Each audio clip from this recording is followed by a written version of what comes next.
début de l'année civile et période d'échange des vœux. Alors tout d'abord, je voudrais adresser mes meilleurs vœux à toutes celles et ceux qui regarderont, qui visionneront cet enregistrement. Je voudrais aussi remercier tous ceux qui ont envoyé leurs vœux à l'évêque, plus largement au diocèse, à tous les acteurs de la mission. Donc merci à vous tous. Je ne répondrai pas à tous les vœux, mais par ce moyen qui est quand même assez merveilleux de vous rejoindre chez vous. L'année 2011 dans le diocèse de Valence. Alors il y aura plusieurs événements.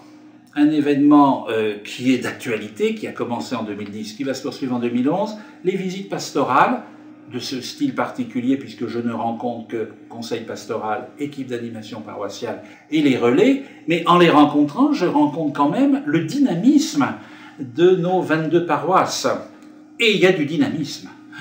Et là, je vous invite vraiment à ne pas nous laisser submerger par tout ce qui pourrait être amélioré et autres. On va s'y employer, mais de voir aussi tout ce que nous sommes capables de déployer, toutes les personnes que nous mettons en route pour ce service de l'annonce de l'Évangile. Donc, continuons. Donc, je vais poursuivre ces visites pastorales jusqu'à peu près à la mi-mars.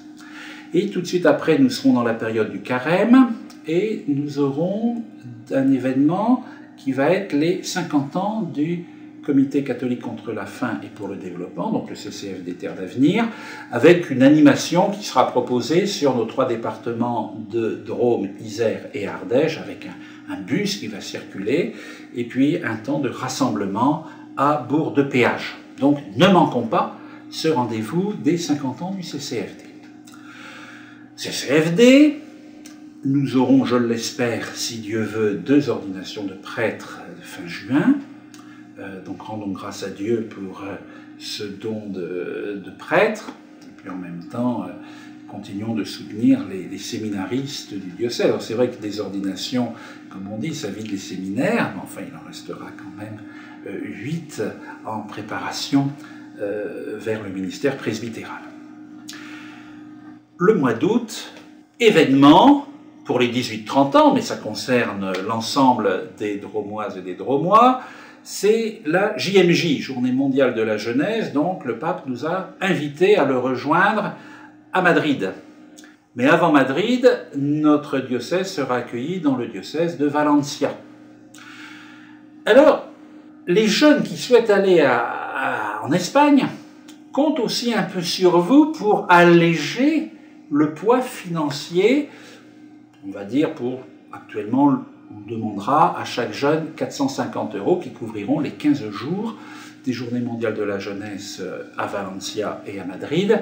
Donc il y aura des propositions de concerts, d'animations, bougies, t-shirts et tout. Donc faites bon accueil pour permettre à ces jeunes de 18-30 ans. C'est important parce que c'est une tranche d'âge que nous avons quand même parfois du mal à rejoindre. Et là, il y a cette originalité qu'a proposé Jean-Paul II de convoquer la jeunesse du monde entier, tous les 3 ans, on va dire, en différentes parties du monde. 18-30 ans, mais tout de suite au retour des JMJ de Madrid, proposition de l'université d'été, donc là, il n'y a pas d'âge. Simplement, il faut le désir de se retrouver et de travailler une question sous des aspects, on va dire, anthropologiques, théologiques, pastorales. Et cette année, le thème sera autour de la fraternité. Donc là aussi, soyez à l'affût dès que les informations commenceront à apparaître pour les inscriptions et tout. Donc, à Nazareth-Chabeuil, le dernier jeudi, vendredi et samedi du mois d'août.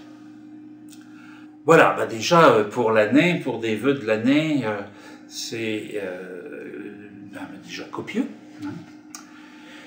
Et ne négligeons pas aussi, je parlais de fraternité dans mes vœux de Noël, je reparle là de fraternité dans ces vœux du premier de l'an, eh bien d'essayer de bâtir là où nous sommes, déjà au plus proche, souvent dans nos familles, dans le milieu professionnel, dans les différents engagements que nous avons, que ce soit dans la société civile, dans l'Église, d'être ces témoins d'un monde qui aspire à vivre en frères et sœurs, c'est-à-dire un monde où va rayonner la paix, où va rayonner la justice. L'année 2010 aura été marquée, entre autres, par un certain nombre de mouvements chrétiens, d'un engagement autour, je pense autour de la réforme des retraites, mais aussi de faire advenir une économie plus juste, des relations internationales renouvelées, qui prennent en compte aussi les personnes, les pays qui vivent des situations plus difficiles. Donc, ayons à cœur et aidons-nous les uns les autres à bâtir un monde, on le redit chaque année, plus fraternel, mais j'ai envie de dire, c'est sans doute le combat de toute vie d'homme et de femme qui a envie de bâtir quelque chose de vivable. Donc, à tous, une bonne année 2011, en essayant de vivre au mieux ce qui sera joyeux et heureux dans nos vies, et aussi ce qui sera plus difficile. Bonne année à tous. Et